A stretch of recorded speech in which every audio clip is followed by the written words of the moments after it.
8 minutes past 8 here on OTB AM. Let's join Graham Hunter and talk about last night's game with Barcelona and Napoli, and a bit about tonight's game for Man City and Real Madrid. Barcelona first last night. How happy or otherwise are they going to be? I saw Dermot Corrigan on Twitter making the point that Luis Suarez is very, very missed by the team at the moment. Well, why wouldn't he be? Not only is he an exceptional striker who, although September will bring 5 years since he scored an away goal in the Champions League, he is exceptional as a competitor. And one of the things that's been made ultra clear to me at Barcelona, that I wasn't as aware of when he was at Anfield or at Ajax, is that he's a technically superb player. And the cherry on the icing of all of that is that just at a time when Messi, lads, has begun to play really strangely. Because if you look at the data, you look at the assists and the goals and you say, yeah, everything's fine. You look at the play and it's not. He's playing oddly. Not shambolically, but lacking precision, doing things that are very un-Messi-like. There's no point in me comparing him to anybody else. So the yardstick is against Messi himself. So the number of times he'll pass straight to an opponent, unpressured, the number of times he'll run into a mob rather than skip clear or turn and release a pass, or all the things, all the little deft solutions, sort of cat burglar solutions that we've seen Messi produce over the last 16 years on top of his goals and his trophies. These things have been going wrong since November. And he's just so good that he's produced a spate of assists, scored 4 at the weekend. And therefore, Luis Suarez being absent, at particularly this time, is debilitating for Messi, because he is, without question, the best strike partner Messi's ever had, club or international level. And he's had some phenomenal footballers and characters. But Suarez's innate understanding of what Messi needs, his ability to draw extra, how would you call it, fizz, extra competitive aggression out of Messi, these things are lacking. Dermot's quite right. And your point about how happy will they be coming away from São Paulo in this state? Well, you sign for a 1-1 draw in just about any circumstances when you're in the nick that Barcelona has been in on the road. But the headline result doesn't match the underlying trend. They were really poor in the first half, and Napoli found the rope-a-dope idea of what afterwards Busquets called a bank of 6 and a bank of 4, really hard to break down. Barcelona couldn't find space.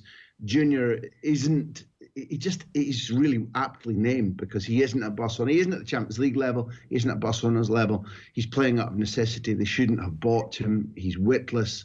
He's a good athlete and not much more. He made a terrible mistake for Napoli's goal. And therefore, to come away 1-1 and to dominate chunks of the second half and play significantly better, fine. But Busquets suspended, Arturo Vidal suspended, and a huge amount of energy outlaid until the point where Piqué limps off injured with the Clásico on Sunday means that it's they're not breaking out the bunting and hosting street parties back in Barcelona right now. Because this is a competition they could win at this point. You're looking around and kind of seeing there's a bit of stutter from Liverpool. There's no reason why, if they could just find a bit of form. Messi an idiot. You're picking a fight with wee Messi, Ger. I said he's off form. It doesn't mean that he's not listening to your programme as usual this morning. He said in a lengthy interview, really 6 pages, in Mundo Deportivo last week, we're not in shape to win the Champions League. And he's right. I mean, if you look at the personnel on a really odd year, maybe, form, the absence of Dembele, for sure out for the season, likely that Suarez doesn't play until late May at the earliest. Did they look like Champions League winners? No. If the others were blindfolded and had their laces tied together, maybe. And Messi's point, he elaborated by saying we have to cut out the absolute, he said, the tonterías, the crazy, not just mistakes, the crazy mistakes we've been making all year. And who was listening last night? Junior, was he listening? No, he wasn't. Gave the ball away for the 1-0 goal. Arturo Vidal, the guy who's replaced Suarez and Messi's affections, by which I mean they play really well together. They look for each other all the time. Vidal set up a lovely assist at the weekend against Eibar for Messi.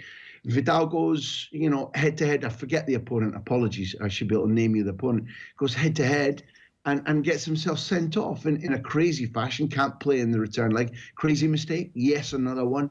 Ger, I know that when Stegen's playing well and if PK's on form and if De Jong finds a little bit of ability to break lines and Ansu's a miracle worker and Messi does what Messi does, then maybe your proposition doesn't sound like a fantasy, but right now, having seen what I've seen in recent months, I'm calling you a fantasist. All right, okay.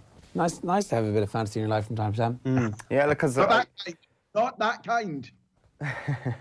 It's interesting having that perspective, because I think a lot of people would look at the basic process of the fact that they possibly should have been in the Champions League final last year, blew it completely against Liverpool, and there hasn't been a wild turnover of personnel. Obviously, Coutinho starting that day and Suarez's injury, and the Suarez injury is a huge thing. But obviously, from what you're saying, it goes beyond that. It goes beyond the personnel differences this year. There's just a malaise in the camp to take them to that level of being within a hair of making the Champions League final. Look, okay, if you use that as your sort of yardstick again, the Anfield performance, and you compare it to Rome, there's now been two long and thoughtful expositions by PK and Messi about we don't know what happened. We haven't got rid of those wounds. So you can change personnel, you can change coach, you can change your ideas. But two things call out to me. If the squad really don't know what happened in Rome when they turned around a 4-1 victory into an aggregate 4-4 away goals elimination, and then when they snuck past Liverpool at Camp Nou, the 3-0 result was brilliantly carved out. The goals were wonderful. Dembele missed a sitter for 4-0. But at Anfield, they weren't simply beaten. They should be embarrassed by the way in which they were outcompeted, they were outrun, they were dopey, really dopey. Now, Liverpool, my respect for them goes up, even though I'm using that word to describe their opponents, because they went, yeah, we see you. We see you. The Emperor's got no clothes. We're on you. They mauled them. And they should be embarrassed, Barcelona, for having left Messi so stranded. Messi gave maybe not one of his great performances, but a great performance at Anfield. He nearly put Barcelona through on his own.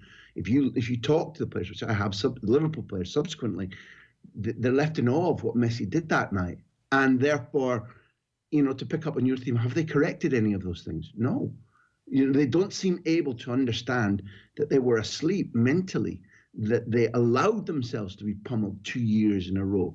They haven't corrected any of the training ground habits, which is nothing more than just a failure to recognise that other clubs have. This is what we talked about last time. Other clubs have upped the search for footballing intensity, and Barcelona have failed to realise that's what's going on around them. They're training at the same level, I think, that made them great. When they had greater players, they were younger, when there was more cohesion, when they were coached in a different manner. And therefore, they're not slacking. They've just been caught out. And therefore, I don't think there's been a sufficient change of personnel, a change of thinking, nor has there been a change of fitness personnel, because it's not like they've chucked it. It's just that they've been caught sleeping while other clubs have moved on in a different direction. Okay, speaking of the other game last night, briefly before we talk to you about the game tonight, I know obviously you were covering the Barcelona game, so probably haven't a chance to sift through exactly all the details of the Bayern Munich game, but Bayern Munich went to Chelsea and were clearly the better team. Are Bayern Munich thinking about themselves in a way that are like, actually, you know what, we're coming into a bit of form here, we're getting a proper competition in the Bundesliga, and this is one of those seasons where we should think of them as proper potential Champions League winners? I didn't, I would admit. I was listening to Karl-Heinz Rummenigge the other day talk about Hansi Flick and talk about the way in which it's now, in their view, a much more recognisable Bayern Munich. That Bayern Munich are playing with the power, with the intensity, with the confidence that can see them swamping sides. And the other thing that would argue in your favour for your proposition again would be that in the majority over the years that I've been watching, never mind writing about football, the teams that win the Champions League are the ones that have a Pavlovian response to the midweek games where it's the elite against the elite and they're like, yeah, we're up for this, irrespective of how we played last Saturday or how we're going to play next Sunday. This is our tournament. And you don't have to always be like that. Sometimes sides win it because there's a paucity of opposition or because they're absolutely, unbelievably out of sight. But what unites Manchester United, Bayern Munich, Ajax, Milan, Barcelona in my lifetime has been we hear the bell, we're hungry. And Bayern Munich have that right now. Do I think that they're outright favourites? No, I look at how they struggle domestically. I watched their game against Paderborn, which they win 3-2, and they weren't particularly good. Does the Chelsea result flatter them in context of winning the tournament? I think it does.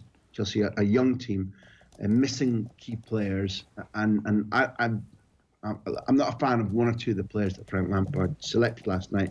I think it's given Bayern Munich a sheen that they might not deserve. But at this stage of the competition, if you find power and momentum and everybody's fit and Thiago's playing like he does and Neuer doesn't have one of his brain freezes, then they're in the mix. Yes, they're in the mix. Do I fancy them to win it outright? No, I don't. You talk about teams hearing the bell and hearing the Champions League music. The best example of that over the last decade and a half have always been Real Madrid, I would say. By miles, right. Miles. And they are outsiders to go through against Manchester City over the two legs. I find this remarkable. Like, I don't even think Manchester City are playing that well at the moment. I just think that I can't understand. Okay, so Eden Hazard got injured at the weekend, and that's kind of poo-pooed my confidence a little bit. But I think, this is the bell is ringing, and it got Real Madrid absolutely up for this game against Pep Guardiola. Look, Ger, I would, up until recently, I would have agreed with you. I felt that the Real Madrid's mindset, irrespective of the fact that they're a little short of killer goals, that they're on top of games, and for a couple of months now, they've been getting through 1-0, 2-1, 2-0, when it should be game out of sight. We can rest players, we can rotate the squad, we've killed this game. That's something that they've been lacking. And up until recently, I thought that their mindset, that their quality in midfield when they play Modric, Casemiro, Valverde, Kroos, I thought that would be sufficient because you're right, they are Pavlovian. It still changes them. It catalyzes them when they get greeted by the fans the way that Atleti were gingered up by the massive reception from their fans outside the Metropolitano, and they caught a slightly toothless Liverpool because of the winter break. But that the way in which the fans lay their soul out in front of you and say, "Don't let us down. Give us everything," from a mile away from the stadium all the way to the stadium. That affects continental teams hugely. I don't have the same experience of that in Britain. It happens, but not in the same way. It's not part of the culture. And it happens to Madrid. And I did think that overall that they would win this tie. And I'd value your and Owen's opinion rather than the market, because the market is set by where people put their money. And people often put their money based on hunches or suppositions rather than form. The two things that concern me now, and I think change the level of this part of the tie, is one, I have no doubt whatsoever that some of the things that Pep Guardiola has been trying to transmit to his players over his reign at City about Europe is more important, Europe matters, he doesn't have to do that anymore because of the ban. I think there are scintillas of difference between a side that can win this big trophy and should win it or is empowered to win it. I think the ban will affect City positively. I really genuinely do. There was, in quality terms, there was very little between the two sides.